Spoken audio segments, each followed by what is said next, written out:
I truly cannot believe what I just witnessed in the Indiana-Penn State game today. For the first time in school history, the Hoosiers ended up going to Happy Valley and getting a win, and it came in an absolutely crazy way.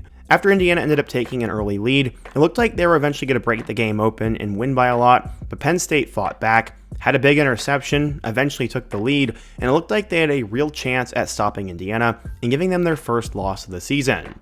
Add in the fact that there was a sack on the first play of the final drive, and at that point, it looked like Indiana was definitely going to lose and that they were rattled beyond belief.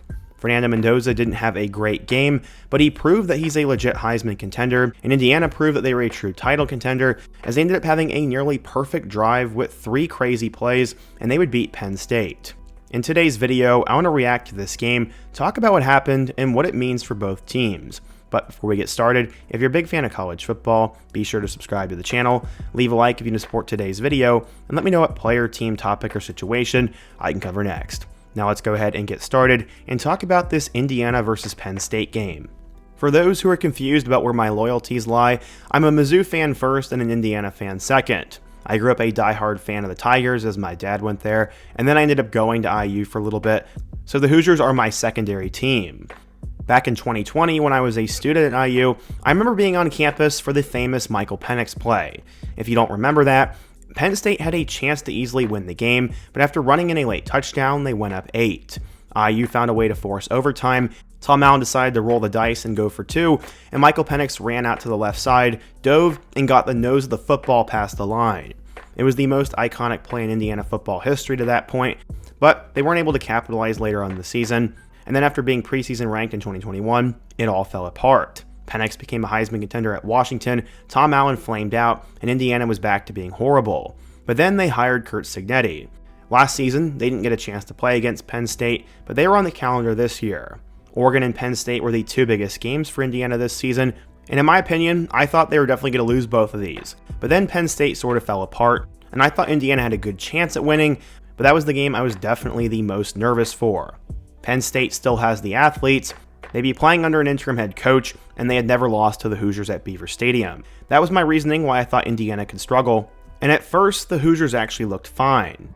They would score a touchdown with 1:42 seconds left in the half, and it came on an 18-yard Fernando Mendoza scramble, but then, after a Penn State score, IU would take a 17-7 lead at half. They'd end up getting another field goal, and it looked like IU was probably going to break the game open and do what they always do, get way ahead.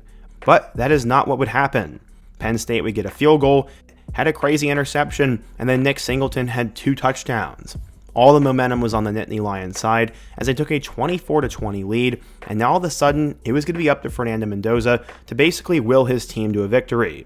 With his top receiver Elijah Surratt out, he would be relying upon Omar Cooper Jr. and Charlie Becker, who had the game of his life today. On the first play of the final drive, Mendoza ended up getting sacked, and it looked like it was over. IU fans across the country's hearts were racing in that final drive, but then in my opinion, Mendoza proved why he should be the frontrunner for the Heisman. Sayan's completion percentage is great, but I think Mendoza has a bigger impact on Indiana than Sayan does at Ohio State. Ended up throwing a 22-yard pass to Omar Cooper, and with 1:50 left, they were still in business. He would then find E.J. Williams for 12 more yards, and they would get to the IU 35. From there, Raleigh Nowakowski ended up having a huge catch for 29 yards, and then Charlie Becker had the catch of IU's season, hauling in a crazy one-footed catch on the sideline. That, in my opinion, was going to be the catch of the year for Indiana, but then Omar Cooper had the play of his life. Fernando Mendoza looked like he was trying to throw the ball out of the back of the end zone, but Cooper ended up getting his hands on the ball and got 1 foot down. I mean, this catch is truly unbelievable, and it will be on posters forever for IU fans. After video review, it was confirmed that he caught the ball, and Penn State fans just could not believe it. And while I think Ethan Runkmeyer will be a good quarterback in time, he just wasn't ready for the moment, and there was just way too much pressure, and Indiana has a good defense, so they ended up not getting the Hail Mary pass, and IU won 27-24. For the Hoosiers, they advanced to 10-0 with a 7-0 record in the conference, and Penn State now drops to 3-6 with an 0-6 mark in the Big Ten. Ever since that whiteout game against Oregon, the wheels have fallen off for Penn State, but it was a sign of promise for them. For Indiana, this was their first win in Beaver Stadium ever. They now own the Play of the Year in college football, and they just got past the most difficult team left on their schedule. The next 2 weeks will be against Wisconsin and Purdue, who are at the bottom of the Big Ten, so Indiana should be able to win both of those games, go undefeated, and then presumably face off with Ohio State in the Big Ten championship. Honestly, I think this game was great for Indiana, as I think it ended up humbling them and will get them refocused. It also helped them be more battle-tested, and my goodness, what a play by Omar Cooper Jr. In terms of stats, Fernando Mendoza went 19 of 30 for 218 yards with 2 total touchdowns and 1 pick. And then honestly, the real star of the receiving department for IU was Charlie Becker, who really stepped up in the absence of Surratt, as Becker caught 7 passes for 118 yards. With Omar Cooper, EJ Williams, and Surratt all moving on to the NFL next year, Charlie Becker is now probably going to be a huge weapon for them in the future, and honestly might be able to help them out a lot now. For Penn State, this was definitely tough, as Ethan Grunkemeyer ended up going 22 of 31 for 219 yards with 1 touchdown and 1 interception. Nick Singleton played one of his better games of the season, as he carried the ball 10 times for 71 yards and 2 touchdowns, and then Katron Allen also had 48 yards on the ground. Trevor Pena had one of his best games in a Penn State uniform as well, catching 6 passes for 99 yards and a touchdown, and then Nick Singleton also had that big touchdown catch. Honestly, Penn State does have a chance to break their losing streak, as they will then for their last 2 games face off with Nebraska and Rutgers. Nebraska lost their starting quarterback Dylan Raiola last weekend, and now they're going to start a true freshman in TJ Lateef, so I think Penn State has a real chance in that one. And then honestly, I'm not a huge believer in Rutgers, as I don't think they're all that great, and Penn State should win those last 2 games. The other game I haven't mentioned is the Michigan State one, as while that game is on the road, the Spartans have not been very promising. They did make a quarterback switch last week though, so maybe that'll change things for Sparty. But honestly, I do think Penn State has a good chance of going 3-0 down the stretch, which would get them to a bowl game. That would honestly be a lot of momentum for them, as they're going to try to forget this season. After those early wins against Nevada, FIU, and Villanova, they have just fallen apart once they've played better competition. That pick for Drew Aller against Oregon seemed to absolutely shatter his confidence. Then the following week against UCLA, they just completely fell apart.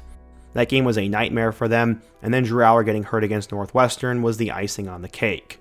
While it has been a forgettable year for Penn State fans, this game did show some hope. The players are seemingly still fighting, and there's still plenty of talent on this Penn State roster for whoever decides to take the head coaching job. For Indiana, the miracle season continues, as last year everybody thought they'd be a one-year wonder, but they have come back even better than last season. Their only 2 losses last year were to Ohio State and Notre Dame on the road, the teams that finished 1-2. And so far this year, they have a road win over Iowa, who's now ranked number 20, a road win over Oregon, and a road win at Penn State, who they had never beat at their own stadium before.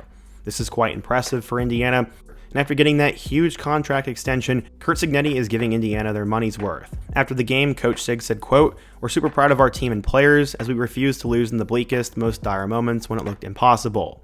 Now we'll get back to the tape tomorrow, and there's going to be a lot of things we won't be proud of, but Penn State's a good football team, and may have found their quarterback too, a guy who can lead them to more wins the rest of the season, but it was the most improbable victory I've ever been a part of, and there couldn't have been a better place to make it happen. So overall, Indiana is now 10-0, and cruising towards a Big Ten title appearance against Ohio State, which could be the game of the year in college football, and for the second straight time, when Fernando Mendoza desperately needed to make a play, he did. Against Iowa, he found Elijah Surratt for the game-winning touchdown, and now against Penn State, he found Omar Cooper. Honestly, Mendoza would probably say Cooper made that play instead of him, but Mendoza put the ball in the right spot, and this was truly a historic day for Indiana fans.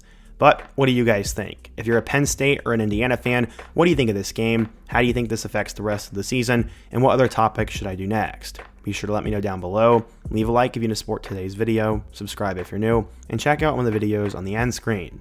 Hope to see you guys again soon, but until next time, peace.